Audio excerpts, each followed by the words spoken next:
So for today ganap mga te magluto na pud tano. Yes, magluto na pud tano ug mao ni ilahang sudan para panihapon. So tonight mga te dili ta haguay sa atong lutuay kay igura man ni ipababaw sa rice no.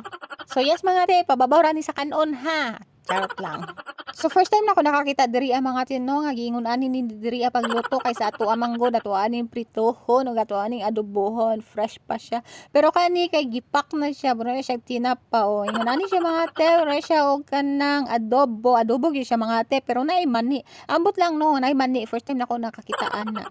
So gahi pa man na siya mga te igura na nato siya i-steam og 2 to 3 minutes po kailangan pa nato na siya ipa-frozen. So sa akong tanaw sa iya mga te, wala gyud siya og adobo. Siguro lami siguro niya naapod siya mani mga te. So ato lang na siyang ibut nagpainit na day ko og tubig dra mga te. So ako lang na siyang ibutang. Ato na i-steam mga te no for 2 to 3 minutes. Pero ako na siyang gi-steam og mga 5 minutes pa mga te kay frozen pa man to siya. So ako na siyang gitakluban og mao na niyang yang resulta mga te chicken feet ang ato ang sudan karon. Pero sila rin mga una na mga tiha kay lahi man akong sudan.